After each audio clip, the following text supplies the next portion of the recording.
Hi, Year 4. It is Tuesday afternoon. My hair is still wet from walking the dog. I have my world's okayest teacher t-shirt on, and I am ready to read the next chapter of the BFG, which is called Snozzcumbers. But if you don't eat people, like all the others, Sophie said, then what do you live on? That is a squelchin' tricky problem around here, the BFG answered. In this slosh-flunking giant country, happy eats like pineapples and piggywinkles is simply not growing. Nothing is growing except for one extremely icky-poo vegetable. It is called the Snozzcumber. The Snozzcumber? Sophie cried. Well, there's no such thing. The BFG looked at Sophie and smiled, showing about 20 square white teeth. Yesterday, he said, we was not believing in giants, was we? Today we is not believing in Snozzcumbers, just because we happen not to have actually seen something. With our own two little winkles, we is thinking it is not existing. What about, for instance, the great squizzly Scotch hopper? I beg your pardon, Sophie said. And the humble crimp. What's that? Sophie said. And the rap scrackle. The what? Sophie said. And the crump scroddle. Are they animals? Sophie asked. They is common animals, said the BFG contemptuously. I is not a very know-all giant myself, but it seems that you is an absolutely know-nothing human being. Your brain is full of rotten wool. I think you mean cotton wool, Sophie said. What I mean and what I say is two different things, the BFG announced rather grandly. And now I shall show you a Snozzcumber. The BFG flung open a massive cupboard and took out the weirdest thing that Sophie had ever seen. It was about half as long as an ordinary man, but much thicker. It was as thick around its girth as its perambulator. Perambulator? Yeah, sure. It was black with white stripes along its length, and it was covered all over with coarse knobbles. I'll show you what it looks like. Here is the repulsant Snozzcumber, cried the BFG, waving it around. I squoggle it. I mispise it. I dispunge it.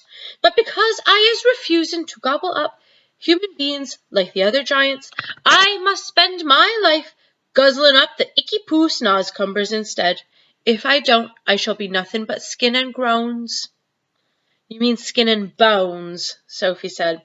I know it is bones, the BFG said, but please understand that I cannot be helping that if sometimes I is saying things a little squiggly. I is trying my very best all the time. The big friendly giant suddenly looked so forlorn that Sophie got quite upset. I'm sorry, she said. I didn't mean to be rude. There was never any schools to be teaching me talking in giant country, the BFG said sadly. What couldn't your mother have taught you? Sophie asked. My mother? Cried the BFG. Giants is not having mothers. Surely you is knowing that. Well, I did not know that, Sophie said. Who ever heard of a woman giant? Shouted the BFG, waving the Snozzcumber around his head like a lasso.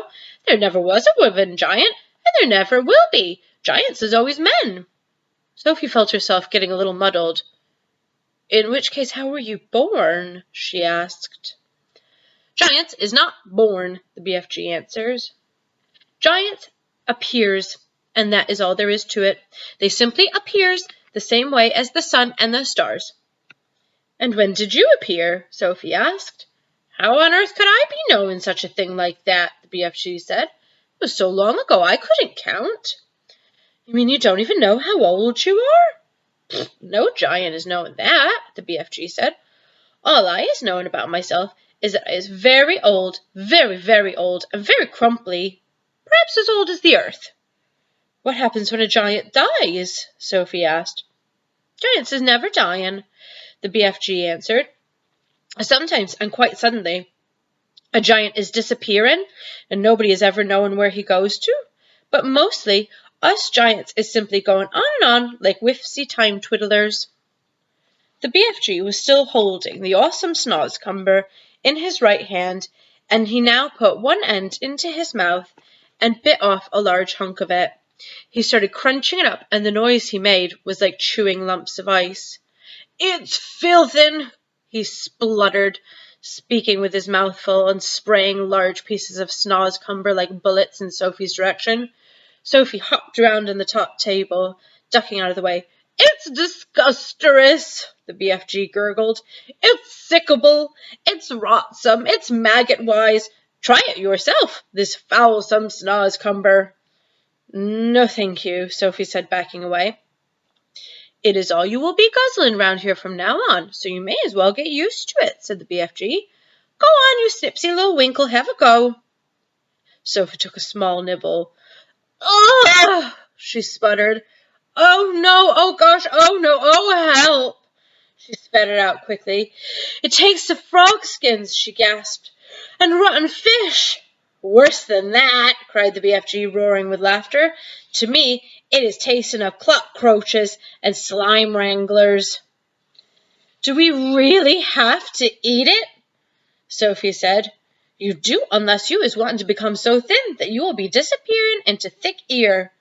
"Into thin air," Sophie said. "Thick ear is something quite different." There's the BFG and Sophie trying to eat the Snozzcumbers. Once again that sad, winsome look came into the BFG's eyes. "Words," he said, "is oh such a tickling problem to me all my life. So you must simply try to be patient and stop squibbling. As I am telling you before, I know exactly what words I am wanting to say, but somehow or another they is getting squiff-squaddled around." "That happens to everyone," Sophie said. "Not like it happens with me," the BFG said. "I is speaking the most terrible Wigglish." "I think you speak beautifully," Sophie said. "You do?" cried the BFG, suddenly brightening. "You really do?" "Simply beautifully," Sophie repeated. "Well, that is the nicest present anybody's ever given me in my whole life," cried the BFG. "Is you sure you're not twiddling my leg?" "Of course not," Sophie said. "I love the way you talk." "How wondercrump!" cried the BFG, still beaming. "How whoopsie splunkers! How absolutely squifflin'! I is all a stutter." "Listen," Sophie said. "We don't have to eat Snozzcumbers. In the fields around the village there are all sorts of lovely vegetables, like cauliflowers and carrots. Why don't you just go get some the next time you're visiting?" The BFG raised his head proudly into the air. "I is an honourable giant," he said. "I would rather be chewing up rotsome Snozzcumbers than snitching things from other people." "You stole me," Sophie said. "I did not steal you very much," said the BFG, smiling gently. "After all, you is only a tiny little girl." The next chapter is called The Blood Bottler, which I'm not going to read today because it's actually quite scary, and I'm not ready for it right now. Alright, Year 4, I hope you have a lovely afternoon. I hope it stops raining, although I don't think it's going to, and I shall see you tomorrow.